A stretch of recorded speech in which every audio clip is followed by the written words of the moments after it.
These community calls on gaming are always my favorite ones. I think the ones we've had together have been the most memorable ones of always going into deep rabbit holes, arguing over what game is better. So I'm very much looking forward to this. I want to start off, Jeremy, by asking you what the biggest differences you see in Web 2 and Web 3 gaming are, since you have such a background in Web 2 gaming. Cool, sounds good. The way I think about Web3 gaming is that there's kind of two paths. One is taking kind of existing strong Web2 games and proven mechanics and layering on a blockchain element that enables you to do something extra, right? Whether or not it's trading the in-game assets that you've acquired, maybe using the same assets across different experiences. So there are certainly a few things you can do with the blockchain to make existing games more fun. I think the other path is to take a more kind of ground up first principles approach and saying like, can you make a game that's really centered around the blockchain that's really very innovative and fun. I think that in those areas, it's much harder to succeed, and it's also much harder to know what success looks like. But we're also keen on keeping an eye on those and trying to help those that make sense. Yeah, you mentioned that there are things you can use the blockchain for the game to become better in that first step. What would an example of that be? I think there's three main areas. One of them is on like the player-driven economy side of things. Essentially, by being able to make your in-game items tradable, it adds an additional layer of gameplay where you can acquire things that are valuable and trade and buy and sell them, and so that is another way to enjoy your game, the trading aspect. The second part is around rewarding your community and early supporters. So to acquire users for games in the Web2 space, for example, a Candy Crush user in the US would cost King $10, right? They would have to spend $10 on Google or Facebook in order to acquire one new user. And there's an idea here that if you just incentivize your existing early supporters and community to go around and invite their friends into the game and potentially see some financial upside of doing so, then there's a strong use case here as well where the early supporters of your game are well rewarded. I think the final part is around the interoperability aspect. So you would essentially be able to use your items through a wide range of experiences.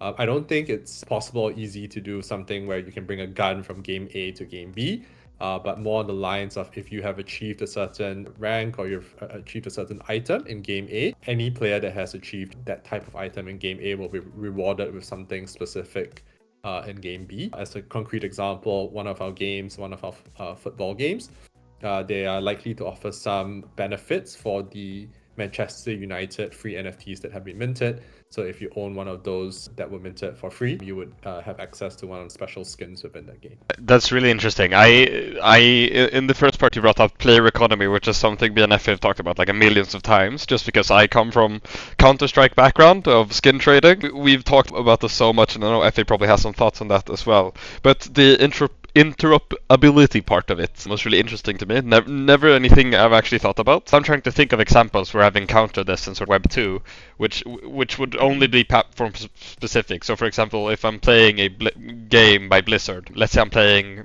Overwatch, and then I start playing another game by Blizzard, and then I get a rewarding game on the other game for that. Is that sort of the interoperability aspect? But for this it would be non-specific to a certain game developer. Maybe I can quickly jump in here and share a few thoughts, because I recently played a game where interoperability actually happens and executed really, really well. So as some of you might know, Epic Games is still quite obsessed with the metaverse plan that they had for a while now. And if you jump on Fortnite today, actually David, I shared a funny screenshot with you. If you jump on Fortnite today, basically if there's these vehicles in the Fortnite game. If you get into any of those vehicles, you will see that you will be driving. I mean, that car will be transforming to one of your cars in Rocket League. So basically, whatever customization you have or whatever car you have can be also used in Fortnite right now. Also, they've made some other mini games based on Rocket League assets like cars and other items. So I think we should acknowledge that interoperability can happen already in a centralized database as well. But just as you said, this is completely locked out in a platform. I think what blockchain really enables in this conversation is that in order to build something on top of any other game's assets or player activity, you don't need a node from a central authority. You don't need approval to do so in blockchain, which is beautiful, and I think it can have a multiplier effect, because if we today go ahead and say, okay, we're gonna make a game, a racing game, and what we are gonna do as a marketing strategy is, if you have 10 cars in Rocket League, you will get 5 cars in my new game. In order to do that, you need approval to access Epic Games database, basically, to their API.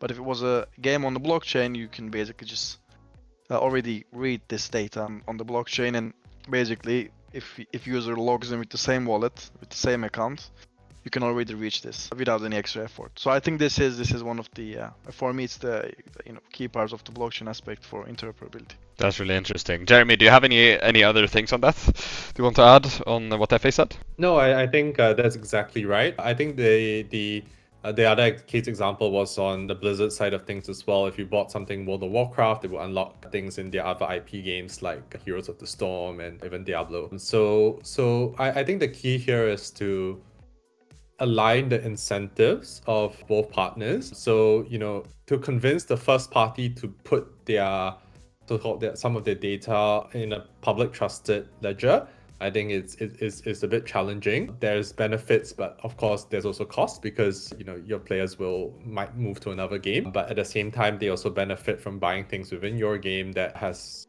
stronger and better uses beyond what you can just offer within your own experience. And similarly for the second game, the one that's actually offering rewards based on those NFTs that you have acquired from game one, they don't make revenue from those NFT sales, right? Unless so there needs to be also some form of alignment. So especially I would say in some of our cases where it's really the ecosystems, the people who are kind of managing the ecosystem's growth to incentivize and push these partners to work together. For example, again, I would say the Manchester United NFTs and just adding some utility on the gaming side to them would be, I think, an easy win that we're trying to push for. I think that sort of ties in nicely to the next thing I want to talk about a bit, which is the current state of Web3 gaming. Me and Efe, we speak on gaming a lot together, and I know he tried to get me into a beta of a Web3 game that I don't remember the name of now. But to me, it seems like before that, it wasn't like it's very hard to see a successful game built on blockchain now. Obviously, you guys are a lot closer to this than I am, so what is the current state of Web3 gaming, and where do we see it going in the next 5 years? So yeah, I think right now we're still trying to prove exactly how blockchain makes games better. I think there have been a few case examples, Axie Infinity kind of being the poster child, where of course it was organically able to attract a few million users. Yes, most of them were there to like play and earn, but there were some people who actually played it for fun, and also maybe for the fun of managing other players, right? So Axie was kind of the first and most successful, although not sustainable. And today, if you look at the charts, there are a few like alien worlds, etc., that essentially revolve around resource allocation and a strategic element of the game. So I think that's a snapshot of where we are today compared to Web2 games, which again, Free Fire has hundreds of millions of players, of monthly active players, as does Fortnite and a few of these of the most popular games. So I think right now, we are quite far from mainstream adoption for a couple of reasons. So one, again, we need to prove again and articulate why the blockchain is valuable to players and how does it make gaming more fun or add value to developers. And then we also need to reduce the friction for developers to integrate the blockchain within their game and for players to start playing and create an account as well. That's really interesting. Thank you. Efe, do you have anything on this? Because I remember we had a conversation about this, and you were trying to get beta case, and you've been telling me that some of the top 10, I don't remember what it was it the top 10 players in this one game got a huge payout or something? It was interesting. Yeah, I mean, yeah, it's big time. I told Jamie about it as well. I've been testing the game for a while now. I'm just kind of interestingly tracking what's going on. But first of all, I really want to echo Jamie. As I always say, like, to be completely real, and if you ask any gaming person or gamer right now, if you ask them, are you often playing any Web3 game, or like Is there a Web3 game that you actually enjoy play every day? They will likely say no, because I feel like there are still lots of missing pieces in games, or there are games that are forcing different Web3 models when it comes to monetization, or even marketing. So I think that's a big bit, and how I like to see this, and the whole blockchain technologies in terms of gaming, just simplifying it into two things, and then basically exploring from there. I think the first thing is a blockchain is a shared and open database. It's like a big Google Doc that everyone can read, which kind of connects to the interoperability subject, and potential growth of different ecosystems using shared databases, as well as having single account login to everything, where you can interact with lots of different games or any other basically apps on the blockchain, or dApps. And then the second thing is these databases have cryptocurrencies that are used for many different things. One of them is, of course, being a store of value. So in most of the online games, at least, as you know as well, on Counter-Strike, or even like World of Warcraft, that I know that you are playing right now, David, is, these store of value and transactions between players are still a really, really big thing. So this is why we feel like basically one open database solution can actually potentially enhance and be a solution for multiple aspects of your game. So I think this is kind of where we are. At least I personally think that where I'm kind of layering my ideas on top of. But again, we still have lots to experiment with, and I think when we reach mass adoption, it will be a game that actually and meaningfully uses blockchain. That's the first thing, and then the second thing, that game have to break the bias of the current users, because of what happened in the past in terms of Web3 gaming. I'm talking about all the scams, big projects with cool tokens but never delivered, and so forth. Yeah, I think this and yes, I am playing World of Warcraft right now, a lot of it as well, and my mental health has taken a toll after playing too much. I think that it leads on nicely. We sort of already touched on it, but maybe Jeremy and Efe, if we try to outline sort of where blockchain makes sense now, so like where are the proven parts, and where do you guys personally think that there is an opportunity that's maybe missed by the market right now? Got it. So I think if you look at, and I think we're doing a better job in terms of announcing our partnerships in the future as well. But if you look at some of our partners, I think it shows kind of a direction. I would say some guiding principles we have. So one is we try to avoid games with extremely hardcore audiences that are also extremely competitive. So essentially genres like first-person shooters or even MMOs. I think a lot of people are trying to do something there, but those games are firstly incredibly expensive to build, and secondly it's very difficult to build a first-person shooter that is better than Counter-Strike, that is better than Overwatch, right? And we have seen this even like there was one recent one called The Finals that launched. I think it's been decent but not great, but those type of games cost, I think, almost upwards of $50 million to build. So the guiding principle here is that when we're fighting, against established incumbents in the Web2 space, it's extremely difficult to win. And if you're kind of relying on the core gameplay to be augmented by the blockchain, then it's not enough, right? So you're never going to be able to build a good enough almost FPS experience, especially a PvP FPS experience. So what that means is that we're targeting a much more kind of blue ocean market. So if you look at some of our partners, Battle Taps recently, which minted out all 500 of their NFTs in a span of a few hours. That's a casual PvP game that you can pick up and play at school, at work, and it's deep. It's easy to learn, but it's actually pretty hard to master and get it right. And so we feel like these type of genres, which are less competitive, have a better chance of success. And the target audience is much more receptive, I'd say, to blockchain than your average Counter-Strike player, which has been conditioned to be against it. I feel like that's a personal attack. That last sentence, Jeremy. So I'm a hardcore player. I'm a Diamond League of Legends player, and when I talk to my other League of Legends friends, they think blockchain is the scum of the industry, right? So and so we need to be like cognizant of that, and we also need to understand that this is kind of a step-by-step process. So if you think about the transition, we always kind of draw parallels between premium to free to play. So premium games, they were always super hardcore. Now, one of the biggest free-to-play games today is Candy Crush. It makes $5 billion a year. It's just an incredible success, right? And so new channels and new platforms and new business models enable targeting different audiences, and so we should be quite open to those, especially when those platforms are still trying to find their first steps. I'm sad now we're not getting any FPS on Tezos. I was thinking I'm gonna be the top of the leaderboard every on an FPS game on Tezos. That would be sick. I'd probably get fired for playing too much, but it would be fun to be. We tried to get one again. So the core idea here is it's hard for us to back a new studio because again I understand how hard it is to build FPSs. Having worked on Garena Free Fire. We hit hundreds of millions of monthly active users on a mobile battle royale.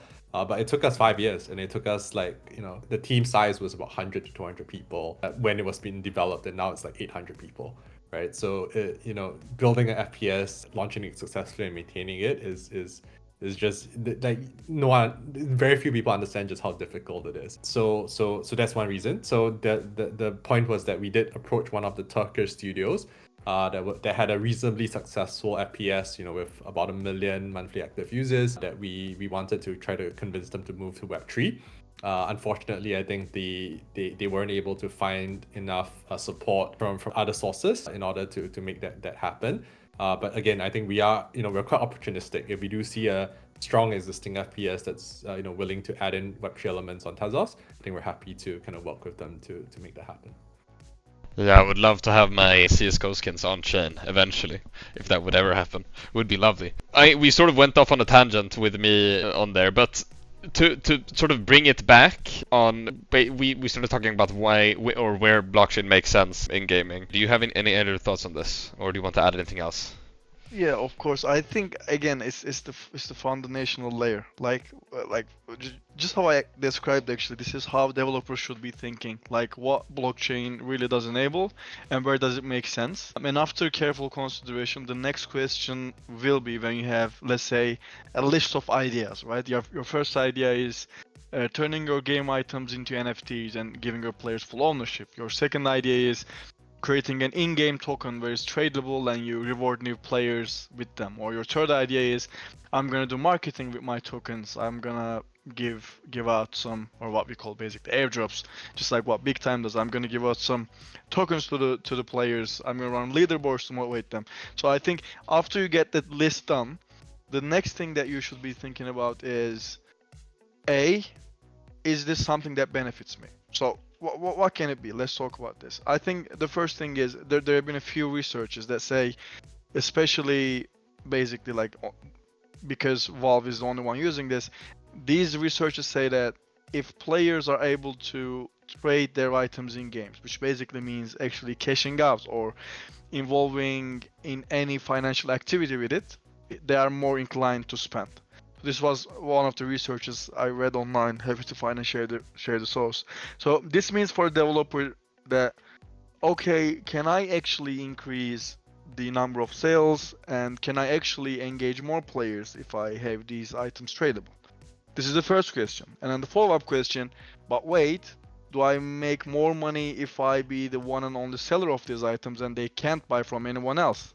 Or does it more profitable in the long term? So as you can see, there are lots of questions to be asked, which means that there are lots of experiments that needs to be done. Like even thinking of a very basic question brings up lots of different topics. And I think the best answer of finding this out is just doing it in a proper way, in a true game developer way. So this is the first question that the developer could ask themselves about blockchain, right? And then the second question is, okay, does this, maybe it's not improving my experience, but does this improve my gamer's experience in any way? Like, let's say they have these items as NFTs. And then you can be like, okay, they might actually like it because they can do whatever they want with them. I can take them, like take the items away from them.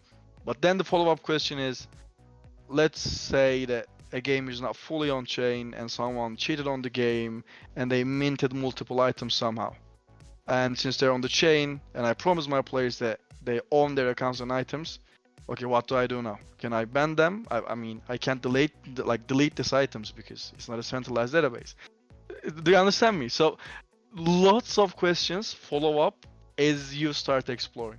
So overall, just take a very simplistic and minimalistic look of the blockchain, its core features, and then list out your game's core features and values.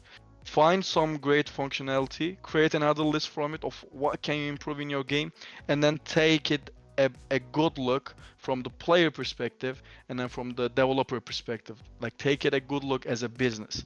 And then I think you will have different experiments to try. And this is the challenge of the space, right? I mean, there are certainly use cases that make sense and that fits, but at the same time, there are still lots of use cases that we really need to validate. That's how I feel. It makes a lot of sense. I think that it's sort of a nice segue in something else I wanted to speak about, which is why Web3 games fail. So Jeremy, you sort of touched on games being very hard to develop and people underestimating how certain games are very hard to develop. And Efe, you touched on some developers or some people that want to create games taking a too maximalistic approach when it comes to the blockchain, including it too much while not answering these crucial questions. So what's the number 3 biggest reasons why Web3 games often fail? So the 3 reasons that Web3 games normally fail. So I think, yeah, I'll essentially be repeating a little bit around what I shared, but I think the first one is just the product market fit is not strong enough in the sense that it's not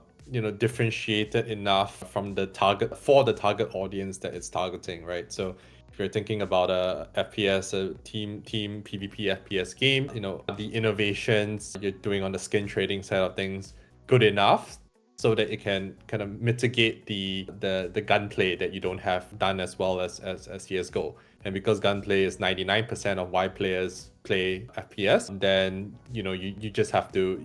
It's really difficult to win when you're competing in that sphere, right? So I think I'd say a part of it is they're not being differentiated enough because you don't understand exactly what your target audience is looking for. I think that's the first one. The second one I think is just not being clear on the player journey. So not understanding when a player starts to create a wallet, like most players don't actually want to create a wallet, they want to create a account. Right, a Steam account, Epic Games account, and they don't want to memorize 20 seed phrases in order to safeguard their account. And they don't want to have to top up 5 Tez and pay another $5 to the on-ramp in order to buy an item and to start trading. So I think all of these barriers, and again, it's partially the job of the ecosystem to build and support these tools, but ultimately the game developer also needs to understand really deeply what the player journey is, figure out where the pain points are, and then make sure that those pain points are minimized as much as possible. The friction to onboard is minimized as much as possible. The final one I would say is maybe just on go to market. So today it's difficult to get enough attention on games, right? There are good games, good Web 2 games, they're good Web 3 games that just don't have enough attention, and so they just never get to the stage where they can scale. And I think this is especially a problem for multiplayer games, because if you don't have enough, we call it player liquidity, so enough players to have good matchmaking, you matchmake against other players with similar skill as you in reasonable amounts of time, then the game itself can't take off. So just getting that kind of initial mass of players is quite difficult. There are definitely a few ways to do it. There's organic marketing to existing communities, trying to get as many users through that as possible.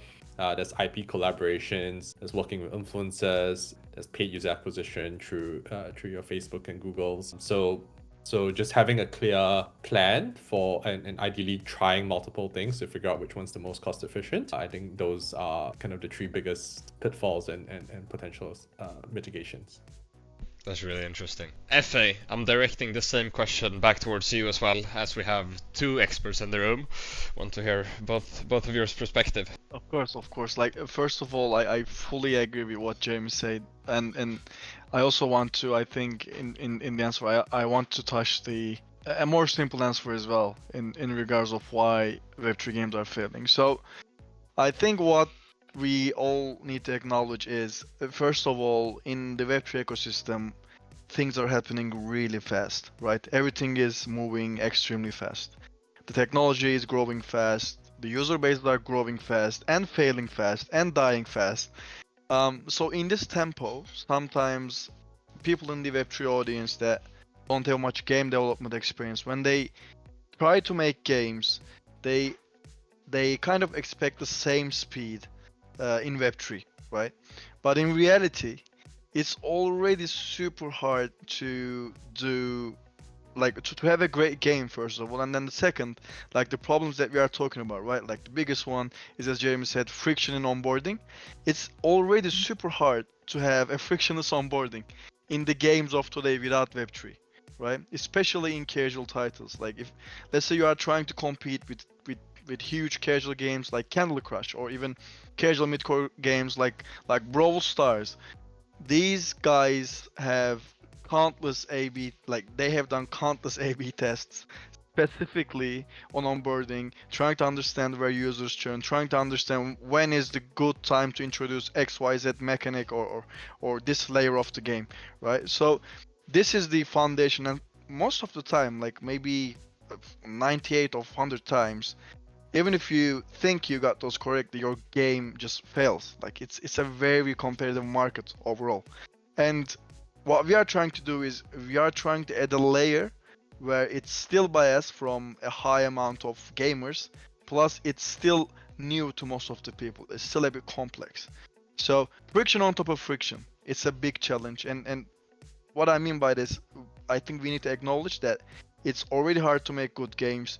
It's harder to make a good game in Web3 that can have an effective mass adoption. So this is why I think most of the games really fail. Sometimes you need to be patient. Sometimes you need to be more data reliant on what you are doing. You need to consider different options, like instead of direct onboarding into Web3, maybe I should do it gradually. Or maybe I should use Tezos tech stack where I can enable social login and so forth. So yeah, I just want to emphasize on this aspect as well. Thank you so much, Efe. We have a question from LinkX in the chat. LinkX asks, this presumably directed towards Jeremy, but maybe Efe as well. What is the key genre that might excel with blockchain features?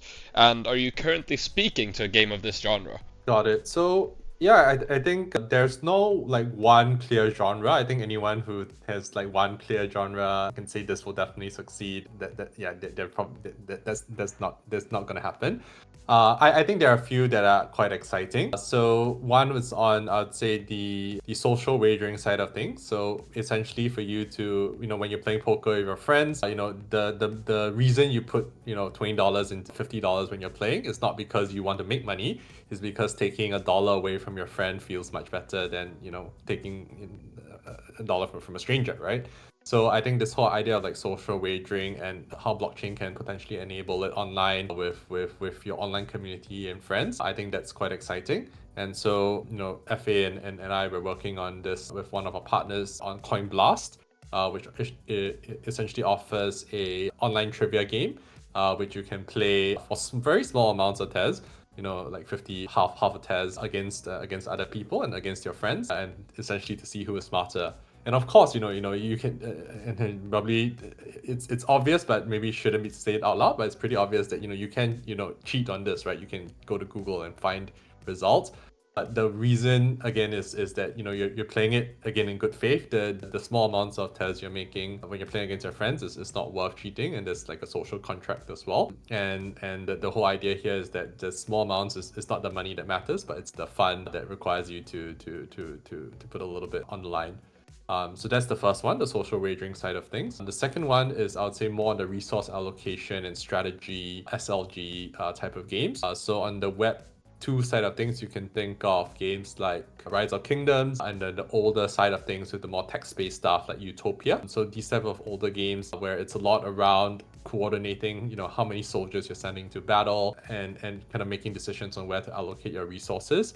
I think that's a pretty good fit with the target audience of the general kind of Web3 crypto audience. So that's another area which we're quite excited about. We are still struggling to find, honestly, good game studios who are building something interesting in this space without overcomplicating it. So we have seen one or two, but again, I feel like, they are overcomplicating it, right? It's difficult to build a Rise of Kingdoms, which it costs tens of millions of dollars for the development to build. But creating something a bit simpler, but having the core fun of allocating your soldiers and fighting against other players in a strategic kind of battle, I think is something we haven't seen and we would like to see. Yeah, and so I think for me those are the two kind of the most interesting ones as of now. I think there's probably a third one more on the RPG side of things. That's quite a red ocean, so it is, we need to make sure the quality is high, but there's a lot of value both from terms of like ownership of assets, of RPG assets, and also being able to trade these RPG characters which you have accumulated over time.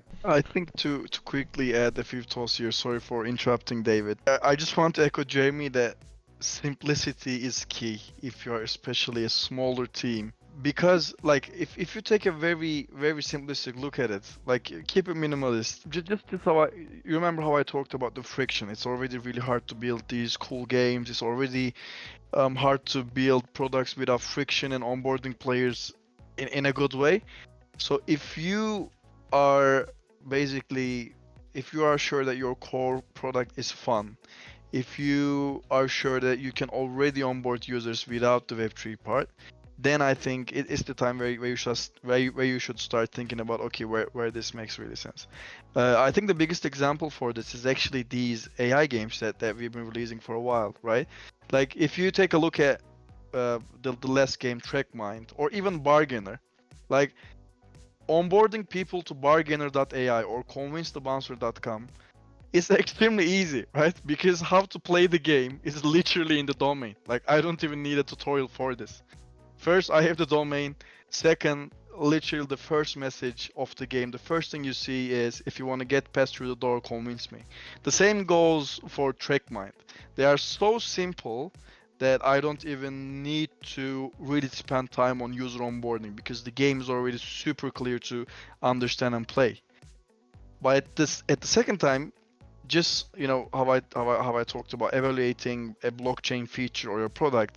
When I'm evaluating this product, I have two focuses, and this is where blockchain helps me. First of all, I want to give out some digital rewards in the game, right? Because this is a very simple game. It's just play and you leave and you probably forget about it for a while. So I need to come up with a game reward in the end where players can access it again and can access it forever. And it's sure that this award is rewarded by this game at this particular time, and they can do whatever they want with it. So blockchain is a no-brainer for this. Like even if I was a sole developer building this, I would just choose this. It's cooler than just giving a JPEG. Second, the reasons I just mentioned, right? It makes sense for me. So this is, I think, how people should really think about their products or games. Just taking a simple approach and really nailing down, does it make sense for me or not? If it doesn't make sense, it will probably not gonna work. So this is quite my personal opinion, but yeah. That's really interesting. Simplicity very much seems to be key, and as you said, like once you have sort of not the USP, but you can see that you can get users from this, and you can get people actually wanting to come up and play the game. Then blockchain. I really like that perspective because I agree with you. I'll echo your thought you said about 20 minutes ago now, which is that some people are using blockchain to use a blockchain, but in actuality there should be an actual use case for it or a reason to use it, because otherwise it just bring the rest of the game down. So it's a gaming first mindset to make a game that's good first, and then sort of looking at the blockchain as a secondary thing, which I think is really interesting. I also, by the way, as Efe was speaking about these games and Jeremy was speaking about these games, I sent links to some of the ones they were talking about. If you guys listening want to try them out. So far I've sent Coinblast, Bargainer.ai and TrackMind.ai tech. I can also send a link to Battle Tabs. Is probably a good one as well. Let me do that quickly. There we go. So the people listening can just check those games out and try them out. They are really fun. I would say Trackmind is one of my favorites because I seem to have a natural talent in F1 management with hating watching F1, so I'm not sure where the correlation is there, Efe. Interesting. Yeah, we also have Leo typing out a question, so I want to make sure we get this question as well before we leave. But I am curious, Jeremy and Efe, if there are any things that you guys personally are very excited for in 2024, or some things that are coming on the horizon that you might not have shared yet. If you want to share that, some alpha, that would be interesting for the listeners, but also hearing your perspective on if you're excited about 2024, and especially like how will gaming look on Tezos over the next year. Yeah, sounds good. So I think for us, so I joined about a year ago, and essentially I think we've tried to focus a lot more on content. So actual games that players can play and enjoy and bring more users onto Tezos. And so I think also games take time to build, right? Even the simplest ones take a few months, and GTA 6 takes 10 years. Obviously, we're not going to wait 10 years, but many of the games that we are working with, they have a timeline of between 6 months to 1.5 years to develop. So I think, so we've started to really focus on content, and we're bringing quite a few of these partners, and some of them already have, pretty far along the development process, which helps. And also we've scaled up the team to have some, we call them business development project managers, where they are finding kind of partners to that will commit to building on Tezos, but also to manage them and support them after those are signed. So I think we're starting to have some of the building blocks in place, and we're starting to see some of the content actually at least get secured and starting to build and coming close to fruition. And quite a lot of these will actually launch maybe in Q2, Q3 in 2020. In 2024, there have already been announcements on these, but games like Star Symphony, for example, one of their advisors was the co-founder of Guitar Hero, which is the most popular music game ever, and we mentioned Battle Tabs, and we have likely to secure about 3 to 4 additional game partners by the end of this year. So as a very kind of a small teaser, one of them is built by a senior ex-Riot person. One of them has strong traction already, strong Web2 traction with around 7,000 weekly active users. And the final one, their Web2 studio with 300,000 monthly active users on their Web2 games. That they'll provide kind of in-game rewards to try out their Web3 game, because the Web3 game can monetize better. So there's we're certainly doubling down and focusing on securing the right content and helping those content to succeed. Maybe the final point I'll make is on the Efe Link side of things as well. So I think having some form of EVM compatibility will enable us to really target some of the existing successful Web3 games on other chains, and convince them to move over to Tezos. As it stands, without Efe Link, having a complete kind of tech switch has been very difficult to convince them to do so. But I think with EVM compatibility, we see a world where new games can choose to build on either, and then more established successful games already on other EVM chains can be migrated over to us, or build new things on us as well. That's really interesting, especially the last part of bringing Etherlink into the conversation. I should have thought about that, because that's a really interesting one, and I think that could change quite a lot. That's my assumption at least, because EVM compatibility is so important for many builders. From what I've heard the Dev Success team talking about and talking to dApps, it's been hard before having that EVM compatibility as an option, but I'm assuming it would alleviate a lot of the onboarding stress. Yeah. So I think one of our goals has always been to make it easy for game developers to build blockchain, Web3 enabled features without having a blockchain engineer on their team. We've started, we have some things in place, and Efe can talk more a bit on the Unity SDK side of things, where again I think we're making good progress on that front. But ultimately, at the end of the day, there's a lot of third-party stuff that's being built, and there's also kind of a network effect where a lot of this tooling and open source code can be more easily accessible to on the EVM. And so we acknowledge that, right? And we think that, you know, we understand that with all these tools already in place, it makes it easier for some developers and to bring their great experiences onto Tezos, and we want to fully support that as well. Yeah. Okay. Cool. Let's go over to Leo's question. Leo gave a bit of a background of wanting to build a bit of gaming features on his project. He asked, "What do you think are the most valuable Tezos-related mechanics to implement in a game, and what are the most promising developments of games being made for Tezos?"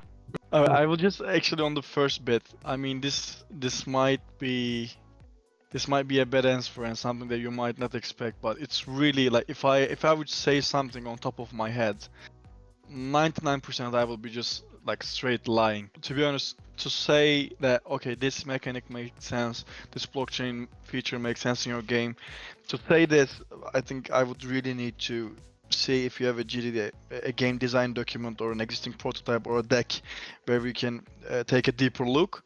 So please, if you could DM me, I will just add you now. I will be really happy, and we can take a look together to it. So yeah, I think as Efe said, no, ultimately when we're actually kind of deep diving into it and trying it out, speaking to the founders, etc., it's always there's a lot of nuance that goes into it. But I think yeah, again on the general side of things, and maybe again to repeat a bit on what I shared. So I think Tezos as a blockchain, you know, I think we have certain advantages. The low gas fees, the upgradability, and then now with rollups, I think the key here is that it broadens the developer base significantly, so that, you know, even in the future you can compile down to WASM all the in terms of the languages that you can write your smart contracts in, which opens it up to a lot more developers. So I think that to me is probably the unique advantage that Tezos has. Today, it is really around the upgradability to make sure that we are always kind of competitive to what's happening on other chains. And we're low gas fees and scalable enough to support pretty much any game that wants to launch today. And in the future as well, we'll have the roll-up system, which makes it even more scalable and also enables a wider range of developers using multiple languages to write smart contracts on Tezos. Amazing. Thank you. Hopefully, Leo, that answers your question. I think we'll wrap up with the last one from NFT Protector. It's directed towards Efe. It says, I would argue the rewards in the current form are uninteresting, and so that the blockchain add-on to the game is more of a gimmick more than anything. If the rewarded NFTs aren't valuable, they are not worth more than simply showing the user the image. As a result, I don't think it's useful to onboard new users or onboard any users to Tezos either. What are your thoughts on this? So this is specifically on TrackMind as well. Yeah, I think the overall about AI games. So I think it's a really fair point. So on TrackMind, let's talk about the short term and then the longer term that I didn't really mention first. For the short term, in reality, as I just told you, the only utility that these NFTs has is I made a small game, we published it. If I was an indie developer, I would build it myself. I would definitely kill it if it was, I probably in like even a month, right? Because, you know, this game uses ChatGPT, I might just get bored of it and jump to another thing, just build another game. I would shut down the other one and so forth. If the game would ever shut down, players will still be able to keep their rewards. I think this is a very simple utility that we really have at this moment. That's the first thing. And then the second aspect of it is more tied to the longer term. So let's say we are playing a game, you just collected a profile picture in the game or an emote that you basically hate and you don't really use. And you basically can't really do nothing about it.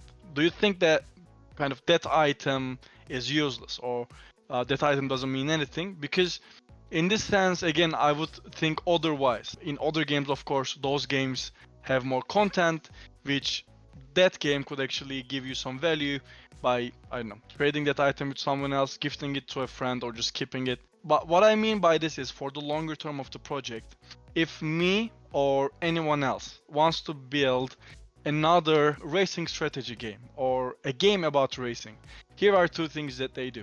So first of all, I want the Tezos ecosystem to grow, right? If this game really reaches success in the next couple of weeks, which we will try to do the activation with our racing partners, which is super exciting. If this game reaches success, another game developer from Tezos can come up and say like, we really like this game, and basically use it as a marketing strategy. They can say, if you have the mastermind trophy in this game, you can get 20% off in my next game. Or something even more basic and more Web3 oriented, if you have strategist, you are eligible for an airdrop in my game. So basically this is acquiring an existing user base for free. I think this is a huge opportunity for other game developers if this reaches success, as is basically completely open. And then the second thing is, as we are going to market this with other racing partners, our main aim here is to, as you probably realize in the game, we refrain from mentioning Web3 until they collect the reward. We want to use this opportunity as something to convert more users to Web3. And the only way through this is, if the game reaches success, what we will be able to do is token gate new experiences using these NFTs.